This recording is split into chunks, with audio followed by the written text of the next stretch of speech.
Hello and welcome to episode 50 of the Alfa Romeo Driver Podcast, brought to you by the Alfa Romeo Owners Club. I'm Guy Swarbrick, and when I started this podcast back in March 2020, I thought we'd do it for a couple of months to hopefully keep people entertained in the absence of shows and events during the first lockdown. I never imagined we'd still be going almost 2 years later, and we wanted to do something a little bit different to celebrate our 50th episode. We came up with the idea of bringing together our regular roundtable team for a discussion of the top 50 post-war Alfas, because it felt like there must have been roughly that many. When we looked into it, there's anywhere between 60 and about 300, depending how you define what a model is. So to try to get to 50, we needed our own definition. And the definition we took was entirely arbitrary. We decided that anything that was recognisably a different body shape was a model. So for example, all 105 coupes are counted as one model. Although that meant that your favourite exact model might not have been on the list, it should also have meant that it attracted more votes. Because whether you voted for the 1300 GT Junior or the 1750 GTV, you'd be voting for the same model. A 156 Sport Wagon's a different model to a 156 Saloon, because it's a different body style, but a V6 Saloon and a 1.8 Twin Spark Saloon are the same model. We did count GTA and GTA-M models separately, but after all that, it still left us with about 62 different models. So what we needed was a scientific process to get down to 50. And, to misquote Douglas Adams, what we ended up with was almost but not quite entirely unlike a scientific method. We asked the roundtable team and our model registrars and section secretaries to vote on all 62, and we got votes from about a third of them. And then we included a link to rank our top 10 in the last newsletter, so that was open to all club members, and about 1% responded. So this top 50 doesn't in any way represent any sort of real ranking, but it did make it a bit easier to organise this podcast conversation and to provoke some shock, surprise and outrage amongst the five of us, let alone you. But before we start, there are some surprises that didn't quite make the top 50, and I guess the biggest surprise is the 916 Spider. It's such a popular car and it only missed out by a couple of votes. The GTV did much better, so the 916 is represented in the rest of the conversation, but a bit of a surprise to see that at 51. Less of a surprise to see the 90 down there. Most of the people I know who've owned or driven one think they're absolutely fantastic. Another surprise is that the Series 2 and Series 4 105 Spiders didn't make the top 50, but Series 1 and Series 3 did. The Matter, again, is probably not a big surprise given the small sample size, but I've always had a soft spot for them. And then the other two are the 2000 Berliner and the Arna. I guess given that Ian Jeffcott owns a significant proportion of both models, there weren't many other people left to vote for them.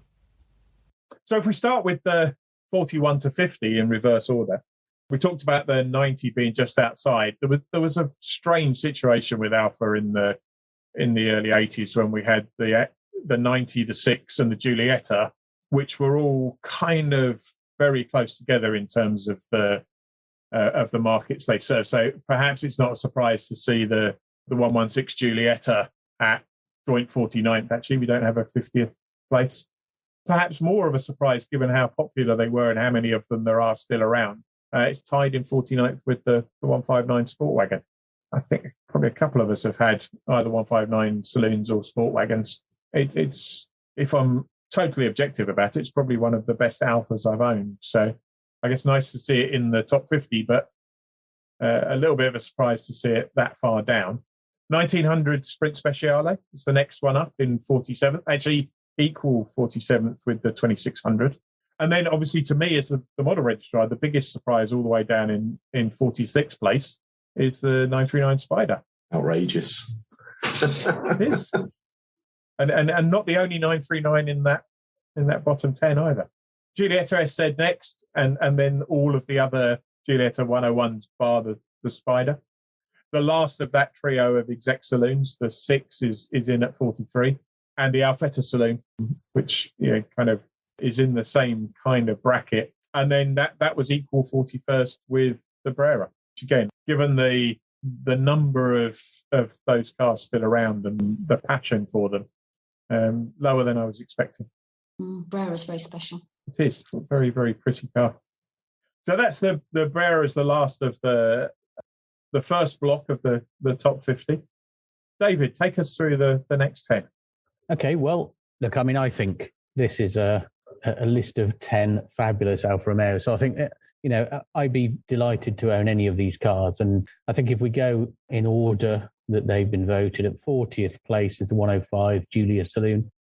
Look, I know the Bertonis get a lot of love. I absolutely adore the 105 Giulia Saloon. To my mind, it's one of the best looking Alfa Romeos.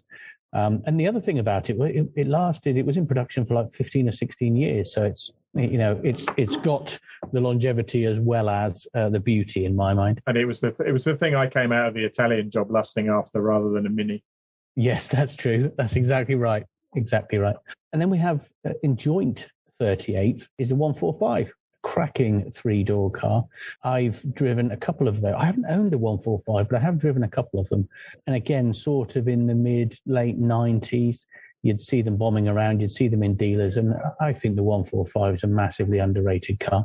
But joint 38 with the 145 is the 155 or Type 167.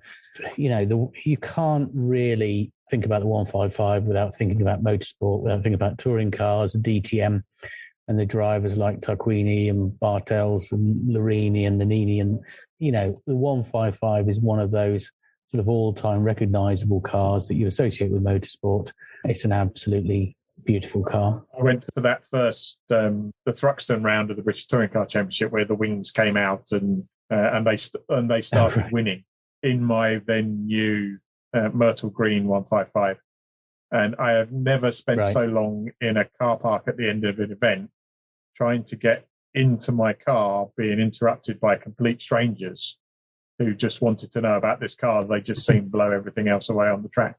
And it's whenever you see them, even the replicas, you just sort of stand and stare at them. Even when I was at the Museo Storico a couple of years ago, I must have spent the most time right downstairs staring at the 155. It's the most incredible thing. And you find new, different bits of it every time you look at it. In 37th is the Giulietta, the recent 940 Giulietta. And of course, I'll be known as the person who complains about the volume of doors in the Giulietta. But look, it is a fabulous car. Same designer as the Mito designer, so I can't really complain. It's sold loads and it's loved and modified around the world. So the Giulietta is a fabulous car. In joint 35 is the Alfa 75. And again, it's sort of like from those 80s, early 90s, those transaxles. I think the 75 is a fabulous car. I'm surprised it hasn't got higher up on the list, actually, because I think a lot of people are fans of the 75. And I think it really has a spot in history and a spot in Alfa Romeo's history books and our love as well for the 75. And then joint with the 75 is the Series 3 Spider, which was really the Spider of the 80s, wasn't it? I remember giving away my age, sort of early 80s. What would I have been, 10 to 12 or something? No, 12 or 13 or so. And I'd walk into the Alfa Romeo dealer and they'd have 3 of them lined up. And that was really, for me, that was the Alfa Spider, and certainly the Alfa Spider of the 80s. And they suffered a bit from the federal spec bumpers and the stick-on rear spoiler, but they seem to be really picking up in value at the moment. It's the affordable 105 Spider. Yeah, and I think as time passes, the whole sort of all chrome bumper versus all plastic bumper thing, the same in the MG world, I think that'll just start to diminish over time. There's always going to be a love for the very early ones, but yes, I don't think the car is or should be devalued on the basis of that. It's still a thing of beauty. And then 34th place, we have the 146, which is the Type 930A, as opposed to the 145, which is a 930B. So I think the 146 is another underrated car. I've only driven a 146 once for about 5 minutes. It drove great. I thought it was a fab little car. I don't know what they're like to live with, but yeah, I think they are, again, underrated. They're not sort of top of people's lists, but they're a really good little Alfa Romeo, I think. Now, I had a TI as a company car when all of the salespeople at Microsoft at the time had 145 Cloverleafs. Yeah, and it was a nice little sleeper. It was as quick, not as obvious. And they've got the ones I've seen, they've got a pretty unique interior as well on some of the models. I really like the cloth. I'm a huge fan of cloth interiors. I'm not a big leather fan. I know that makes me sound like a weirdo. Not as much as the sentence, I'm a big leather fan. Yes, true. That's probably almost certainly true. Let's move on very rapidly. In 33rd place is a 159. Again, I'm surprised that's not further up the list. There's a lot of 159 owners. They are brilliant cars through and through. And for me, that was the sort of the Alfa of the 2000s. And from memory, I think it was the first Alfa to use Blue and Me. I'm not sure if that's a good thing or a bad thing, but notable. Definitely a thing. And anyway, in 32nd place is the Giulia GTC. And I mentioned about the Bertoni Giulias. GTC, I think it's rare as hen's teeth, isn't it? Because I think they only made them for a year or two in the mid-60s. Based on the Sprint GT, I think they only must have made 700-800 or so. Really rare to see them over here. I'm not sure if there are more of them on mainland Europe, but they are absolutely beautiful. There was one at the Autumn Alpha Day at the Yorkshire Wildlife Park, wasn't there? Absolutely fabulous car. And then finally, in my batch is at 31st position is the 156 Sport Wagon. Look, I've had a few 156s. I've had a 156 Sport Wagon. The 156, obviously the replacement for the 155. I think the Sport Wagon came in around 2000. It was the first Sport Wagon since the 33, I think. Absolutely brilliant car. And I do, and I'm not sure, again, if I sound a bit strange with this, but I specifically remember the Catherine Zeta-Jones advertising campaign for the station wagon where she climbs through it. I do. Was there any leather involved? I don't think so. I think there was cloth only for safety purposes. But yes, so the 156 Sport Wagon, I think it's a massively underrated car. I've spent more time in a 156 Sport Wagon than in the other Alfa. It's the only Alfa I've owned that I've done six figures in. Wow. Okay. I did 135,000 in my 2.4 diesel facelift Sport Wagon. It was a fantastic car. Yeah, brilliant car. So there we are. So that's my rundown from position 40 down to 31. Nick, do you want to take us from 30 to 21? Again, I think there's some surprises in here. We have a joint 29th, got the 2600 Spider, which I'm always a fan of a Spider, I must admit. That's a bit of a rarity with its 4 seats. Joint 29th, 33 Sport Wagon, which is higher up than I would have imagined, maybe. Not as high as a saloon. 28, we had the GTV, which is very popular. You mentioned earlier the Spider didn't make the cut into the last lot, but the saloon or the coupe did. There were well over 40,000 of those produced, and most of those still turn up at our events, don't they? So that's good. Giulia Zagato is a popular car with me. That's the first Alfa I remember looking at when I was 9 on holiday in Italy, thinking, wow, I want to have my photograph taken with it. Gordon Murray has had one restored and modified at Alfaholics recently, of course. Next two executive saloons, if you like. 26, we've got the 164, made in good numbers, sold in good numbers. Don't see many of those about now. And number 25, we have the famous 156, European Car of the Year, sold in huge numbers in the UK and across Europe. But again, those numbers are dropping off very quickly now, unfortunately. 23, the 6C3000 is an odd, quite niche car to be this high up, I think. It's an interesting one because I have a book that's imaginatively titled Alfa Romeo All the Cars, which is where the list came from. And I deliberately excluded as many non-production, non-road cars as I could. And the 6C3000 kind of slipped through because actually, although quite a lot of people voted for it and voted for it with quite high votes, put it quite high on their list. It was only ever shown as a prototype, and there were some competition cars built based on the platform. But it's a bit of an odd one, that. Yeah, that surprised me getting so high, I must say. But lovely car, but against all the other cars on the list. Cool. So carry on. Next, we have the Giulia Coupe, which I'm surprised is this low down, having gone from one surprise so high. Yeah. It was a very popular classic within the club, isn't it? So I thought that would have been much higher. But that included all the variations of the 105, so Sprint GTs, GT Juniors, GTVs. Then 22nd, we got the 147 GTA, which is someone's got Clive Baker's vote in there. His lovely Busso that we had on the NEC last year. And then just ahead of that, strangely, is the normal 147. So it's like the 156 one, European Car of the Year, I think, when it came out. So And the 147 GTA is my most irrational car purchase ever. Having turned up at the dealership to buy a 156 diesel sport wagon and left having put a deposit down on a 147 GTA. And probably the one that I most regret selling. Yeah, I think you're not alone with that. I didn't myself, but I was so tempted. And I ended up the other way around and ended up with a diesel. But well, I ended up trading the GTA in for a diesel sport wagon 3 years later. Yeah. But, it was worth the delay. What a car. Yeah. I think going back to the Giulia, the one that, well, we'll be talking about in a moment, it didn't include the 105 Giulia GTAM, did it? So, and I think a lot had that high up, as we'll come on to see. Yes, and I guess the sad thing about those Giulia coupes in a lot of ways is how few of the various different iterations still exist, having not been converted into GTA and GTAM replicas, which again probably tells you why the GTA and GTAM did so much better. Yeah. Kirsty, you're going to take us up towards the top 10. Yes, we're getting very close to the top 10 now. So, unsurprisingly, there are some fabulous Alfas in this list. Joint 19th place is the 166, which was a lovely executive saloon. Had the Busso V6 option.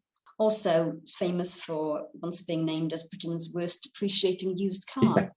But that just meant a bargain for everybody else. In joint place with that one is the Mito, which is obviously one of the most popular of the modern Alfas, with over 250,000 of them sold. Especially popular, I think, with the younger club members. And after that, in 18th place, we have the 33, which was a superb little car, great fun, and has kind of a unique place in Alfa history with nearly 1 million of them produced. And it's an interesting one, the 33, isn't it? Because at the time, it was seen as a disappointing replacement for the Alfa Sud, and yet it sold spectacularly well, considering the car that it followed. I had a 33 1.7 16 valve, which was a absolutely cracking car. And again, there's now only a handful left. Yeah. It did surprise me again getting so high in the list because of that, but it's a car Alfa developed really well during its life. The late series from around 1989-90 was when power steering came in. It was transformed as a thing to drive. And again, it's another of those Alfas that actually looks better in the metal than in the photos. And I think there'll be a lot of members voting for it who've owned them and remember them very, very well. But certainly, you're right, Guy, when it came out, and I remember that, although I was a youngster, it was a little bit of a disappointment. But it's another one of those that can get under your skin with that boxer engine and everything. Mm-hmm. So in 17th place, we have the Stelvio, a really modern one, and the world's fastest production SUV at one point. Named after Italy's highest mountain pass, obviously. Very popular at the moment. And after the Stelvio, we have, in joint 15th place, we have the Alfetta GTV/GTV6. Interesting little car. The Little Alfa. There were some upgrades for the GTV version, like C-pillar logo and the 2-litre engine, and some bit of extra chrome. I'm going to be a bit controversial again with the GTV6. I think the GTV6 is probably the second prettiest Alfa coupe there's been. We don't count the 4C. If you count the 4C as a mini supercar, in terms of volume production coupes, I think there's only one coupe that Alfa have ever produced that's prettier, and that's in the top 10. Yeah, I love a GTV6. They get so nicely modified as well in a subtle way. It was probably one of the first that the modders really enjoyed back in the 80s, I'd say, with lowered suspension like the racing cars and bigger wheels and just fantastic things. There's a few about today that are just out of this world. When you arrive at National Alfa Day, some of my absolute favourites of all the cars there were GTV6s last year. I think it's the highest placed Bond car in the list. So sharing 15th place is the 156 GTA, which did have a separate production line to the standard 156. In joint 13th place is the Giulietta Spider, which is obviously the Spider version of the original Giulietta, introduced in 1955. And the bodywork was Pininfarina, sort of Bertone. Yeah, beautiful looking things. And often when there's a public vote of the shows, they either win or come near the top because everybody loves all the chrome. That happen to be really good cars to drive as well. Sharing 13th place is the first series Spider, the Duetto, which is one of the most beautiful Alfas ever made, I think, personally, with that boat tail. Quite nice to see the car and the car that replaced it in equal 13th place. Yes. Yeah. No, it's gorgeous. And they did a 1750 version where they removed the Spider badging. It just says 1750 on the back. Great things. In 12th place, we have the TZ, Tubolari Zagato, which is, of course, a racing car in the 60s. With that lovely can tail, giving it a really dramatic look. Yeah, I love them. Yeah, it's another one that almost didn't fit our criteria. But there were enough Stradale versions around to sneak it in. 112. Yeah, and I adore the shape of the TZ2, which is why I had it up in my personal ranking. I had it higher than this, but they're just fantastic little things. And they look brilliant on the racetrack as well and compete so well. And then 11th place, I may be a bit biased on this one, but I'm very happy that my beloved GT made it up this far. And in fact, I'm not the only person who loves the shape of it. It was once voted the world's most beautiful coupe. Yeah, quite rightly. And with the Busso V6 engine, it's such a lovely car to drive as well. It's stunning to look at, and it's a proper driver's car, provided you don't actually try and reverse anywhere. So we've reached the top 10. I'm going to hand over to John to walk us through those. Yeah, I will do. And we've got, again, as I bet if people are listening to this podcast, they've already got an idea of what's left. That's gonna be right up there. And of the top 10, 6 of the ones I voted for are in the top 10, and the top 5 very, very close. So in 10th place is, let's call it the new Giulia, which I think when it came out in 2016 just blew people away.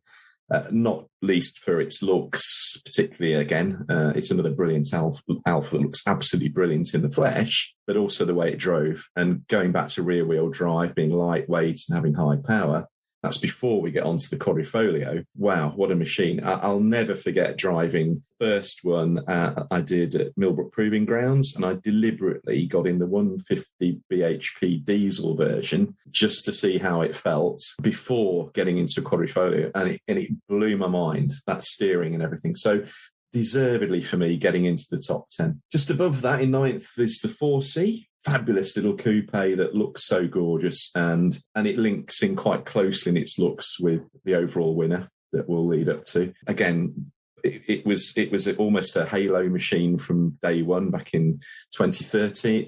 When we first saw the concept vehicle around 2011, but then when it appeared in 2013 in barely changed form at the Geneva Motor Show, wow, what a device. And they are so fun to drive. But we've seen a strong backing for the car that's shown today in the values that have just soared over the last 18 months to 2 years. You could have your pick for around £35,000 about 18 months ago, and today you're lucky to find one at 45,000, and deservedly so. There's nothing like it. You get in the coupe and it's like getting in a Group C racer. And the style, and all the racket, and we know that the little handling issues have been ironed out with some modifications, not least from the factory, but also from people like Alfa Works in particular. Jamie Porter and team there have done such a great job making them drive well. It's also the first mass-produced Alfa sold in the States since the 90s, isn't it? Which is obviously a very good point. Important model for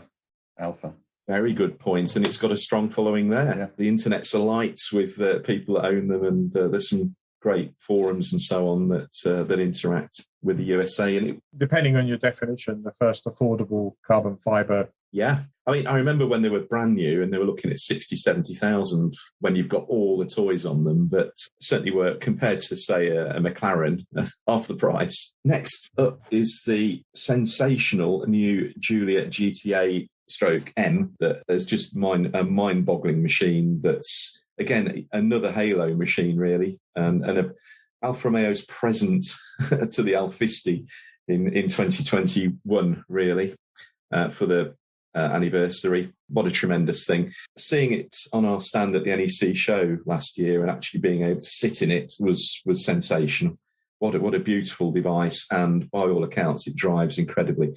Of course, I have driven it. It does. I just feel so hugely privileged to have driven it further than the 4 or 5 meters that you drove. Yeah, exactly. Yeah, so I managed to move it about 5 meters on the NEC breakdown day. But I think, to me, the thing that's special about it, dynamically, visually, it's an amazing car. But several normally non-Alfa fan journalists have described it as the best sports saloon ever made. Yeah. And given the trend to electric, there really is a chance that's going to be the best petrol engine sports saloon that was ever made. I think you're right. I think it can only go up this list as time goes on. I think in future it will. I mean, I remember all the size of the price, but it sold out. Every single one went, which is, well, it staggered me as well. When you look at how Jaguar's Project 8 didn't do so well, a similar kind of concept of device, but it's the name, it's the Italianness of the whole thing, and the way it looks helps too. Fabulous. Beating it in our list, though, number 7 is the Montreal, a V8 105 chassis-based machine, and I think that's really over the last few years gone up in people's estimation as such a stunning machine. The Gandini design device, named after the Montreal Motor Show, where it was shown at the Expo in the 60s. It's utterly distinctive, isn't it? Yeah, that's a great word for it. It's the grille. You see that grille and you just instantly know what it is. Oh yeah. The hooded headlights, and even attending every single Alfa day throughout the mid 80s to date, it was quite a few years before I realised that the grills over the headlights retracted when you switched the headlights on, because I only ever saw them in daylight. But that's just one of the distinctive things, isn't it?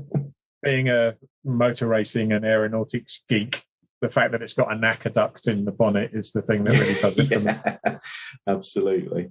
And I can remember when I was young buying the model of one in Italy, and the doors, and imagine as a young boy seeing the shape of those doors on the cars. It's like, wow, this can't be a real car. Yeah, just amazing.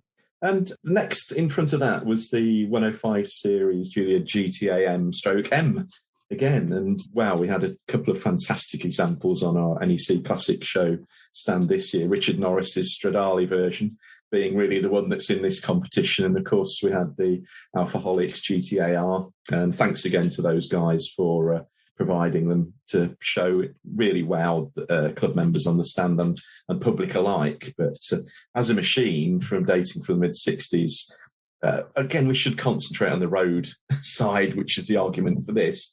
But what an incredibly successful racing car too. And we see them today at shows, and it's fabulous. I mean, I think it was one of the stars of National Alfa Day was the one in its completely original patina that was parked up almost anonymously near a brick building. And I saw 2 or 3 people walk near it and kind of realised that, oh no, it's got a mesh grille there. Good grief, it's a real one. Just a brilliant thing to see. And deservedly right up there in number 6. I'm going to cover 4th and 5th together because it is the fantastic Alfasud that's in position 4, and the Alfasud Sprint Coupe in 5th. A car that got so many members of the club into Alfa Romeos in the first place, be it from the 70s from new or through the 80s and 90s even. And a sensational machine. We could do an entire podcast all about the Alfasud. I know David's a huge fan and of the 5 of us is the only one that owns one today. Maybe you can say a few words about why it was so special to you. Yeah, I think exactly as you say, it was the car that introduced me to Alfa Romeo.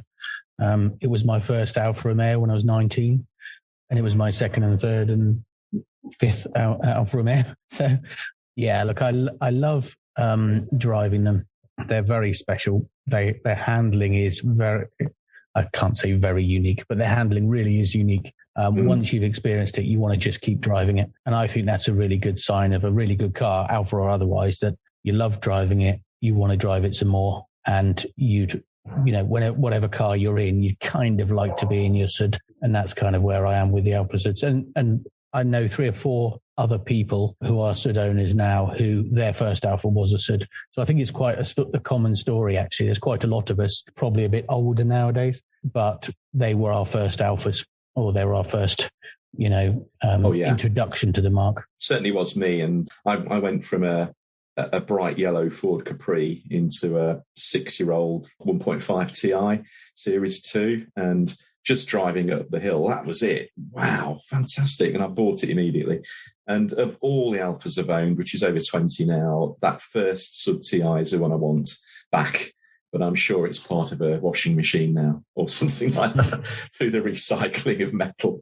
But it was just a wonderful thing. To me, the incredible thing about the Alfa Sud is if they'd had to launch that with 1.3 Nord engine in, it still would have been a cracking car because of the way it handled. And if they put the Boxer engine in something else, it still would have been a cracking car because of the characteristics of the engine. Yeah. But the two together are just... That was it. Just phenomenal. It was a two together. And just mentioning the Sprint, I had one in the late 80s, a 1.5 green cloverleaf. Again, for style, with that cutting kind of pointy nose shape. I love that machine as well. It didn't drive as nice as my Series 2, I have to say. A lot of people say that the Sud peaked probably with that Series 95 BHP engine in particular, the twin carb version, but I still absolutely loved my Sprint with its wacky green polka dot upholstery and just its whole feel. It was a wonderful thing to own. So my first car was a Sud Sprint, and I had another one a few years later. And just when I said earlier on, the GTV6 was the second prettiest production coupe Alfa I've ever made. The Sprint is an order of magnitude better looking in my mind. It's just so much better proportioned, and it's just gorgeous. I see one today and I think, wow, that is tiny. And they call it the tumble home, don't they? The way the windows come in the head. And gosh, there's not a lot of movement in there. But wow, at the time, what a machine. They still look fabulous. So moving up the list, we've got a coupe next in third, and it's the rather amazing Il Mostro, the monster, the SZ ES30 stroke RZ, the coupe version thereof. And again, another machine for me that sticks in the mind so well from first seeing them in, I'm trying to think, probably the first ones I actually saw in 1990 at National Alpha Day. I think it was launched in 89. But seeing them in the first, in red, which was like the only colour you could get initially, again, just what a thing. And some very, very lucky owners of those first ones. A really good pal of mine, Keith Krog, who's in the East Midlands section, owned one from new, buying it in, and he's still got it today. He's done a princely mileage of about 8,000 kilometres in all that time, but he's cherished every mile. But what a machine. And just stunning looks. Yeah, probably wouldn't make the top 10 of prettiest coupes Alfa ever made, but still absolutely... Yeah. The whole kind of brutalist, just stunning to look at. Yeah, it was designed to really grab the eye. And again, it's another halo car. The range was a bit in the doldrums around late 80s after the Fiat takeover, although the 164 had appeared. But it just grabbed headlines everywhere as Alfa being sports cars, based on the 75 IMSA racing car underneath. So they certainly drive incredibly well too. I know, speaking to owners like Steve Ball from Derbyshire section and my pal Keith, they can't get enough of them. And fabulous to see at the shows. Best car sticker I've ever seen was obviously a slightly disgruntled 75 owner who had a car sticker that said Il Mostro Originale in the back of the 75. Quite like that.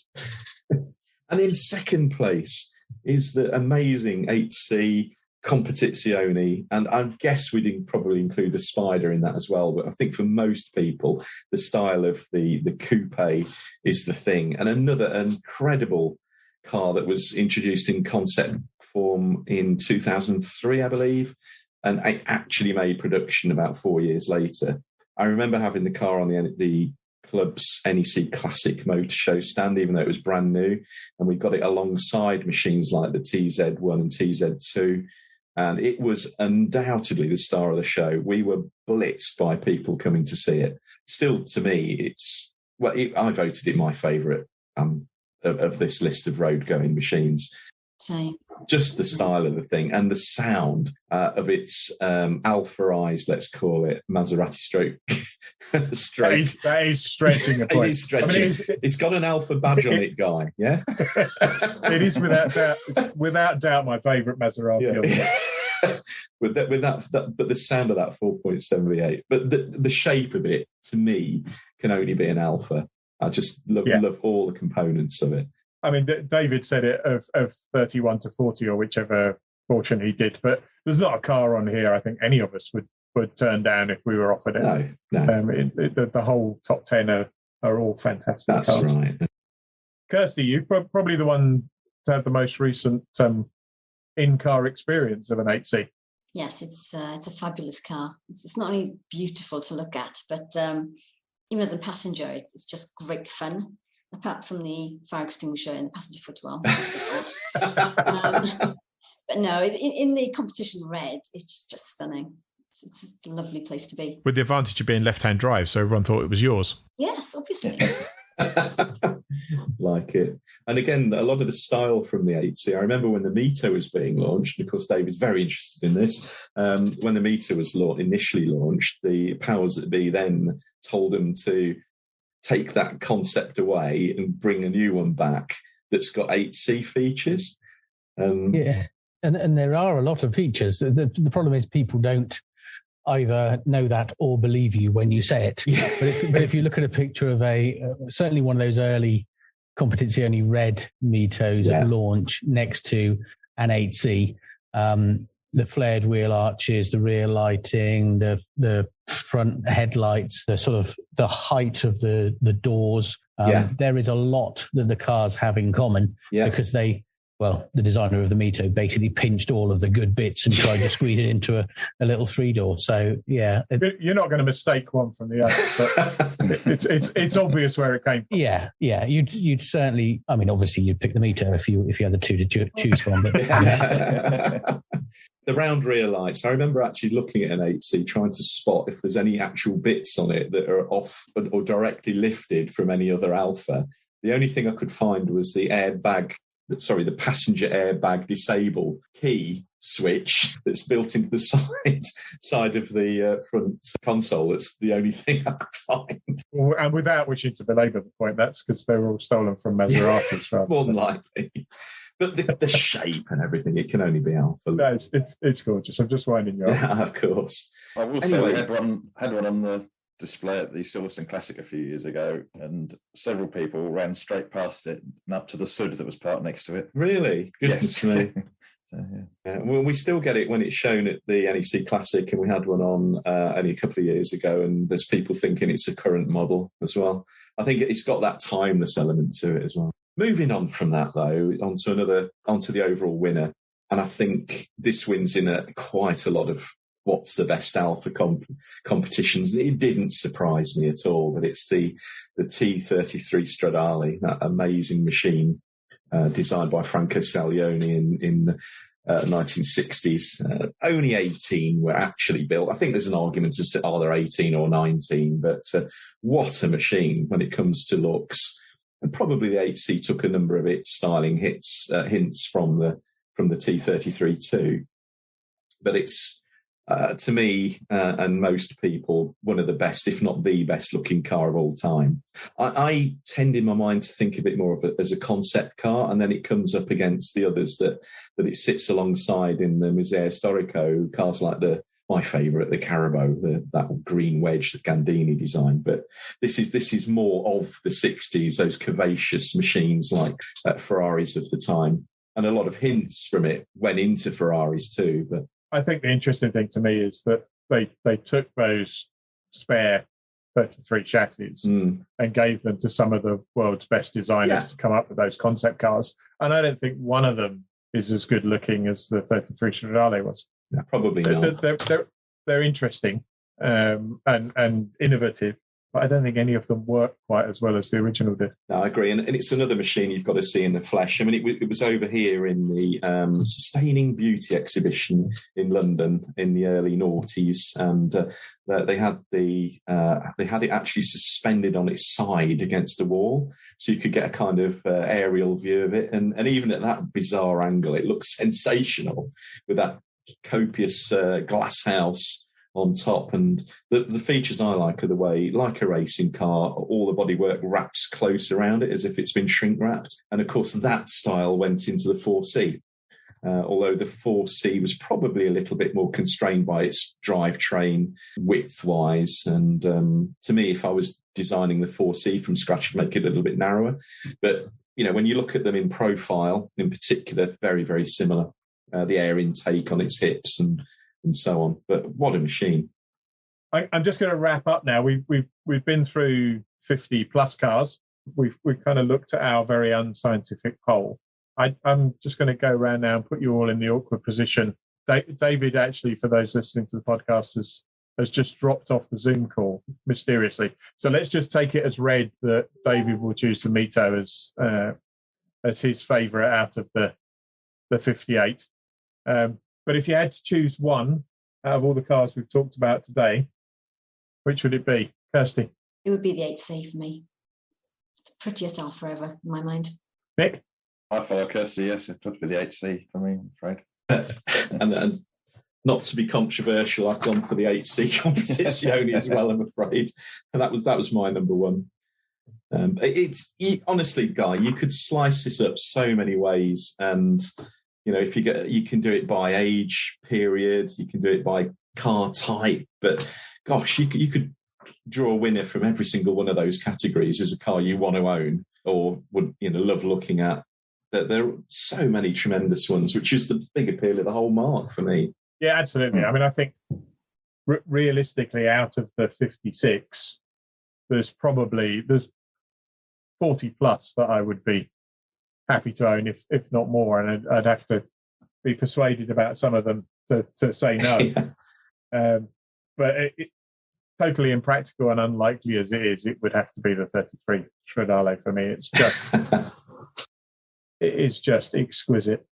David, while you dropped off, we've just explained to listeners, we've just gone round and had forced everybody to pick their one car from the 50 odd that we've spoken to. So we assumed you were going to pick the Mito. Well, it would be a tight battle actually between the Mito and an Alfa Sud. I have to confess, I would probably go with the Sud. Look, you said there's 30 or 40 cars there that you could have. I would have about 25 or 30 Mitos. And the rest... You have got about 25 or 30 and the rest of my obviously acquired factory would have half a dozen Suds and Sprints in it. I like it. Brilliant. Well, I'm sure everybody listening has their own opinions and will voice them on social media over the next couple of days, which is absolutely great. But thanks to the four of you for joining me today for our 50th podcast. I'm sure we'll be back together in a month or two for another round table. But in the meantime, thanks for joining us. Thanks a lot. One last thing to do before we finish the discussion on the top 50. We offered 3 tickets for National Alpha Day to those who took the time to rank the top 10. And the winners, drawn at random, were John Williams. That's not the John Williams who writes auctions and other funny business for the magazine. Kerry Ellis and Jack Hodson. Well done, all 3 of you. We'll be in touch shortly. Just a quick plug for another event. And this one's a bit of an experiment. On Tuesday the 2nd of February, that's this coming Tuesday at 7:45, Chris Rees of Auto Italia will be giving a talk to the Thames Valley Section monthly meeting. Numbers were limited and there was a lot of demand from inside and outside the section, so we're going to attempt to live stream it on the club's main Facebook group and on our YouTube channel. Details are in the podcast blurb. And we'll be back in 2 weeks' time on Sunday the 13th of February, when I'll be talking to Darren Collins, who's the creator of the Tipo 184 kit car, inspired by Alfa's dominant Tipo 158 and 159 Formula 1 cars from the 1950s. Episode 51 will be available to download from 1:30 p.m. from the club website, iTunes, Podbean, Podcast Addict, Google Podcasts, Amazon Music, and everywhere else good podcasts are found. Until then, stay safe.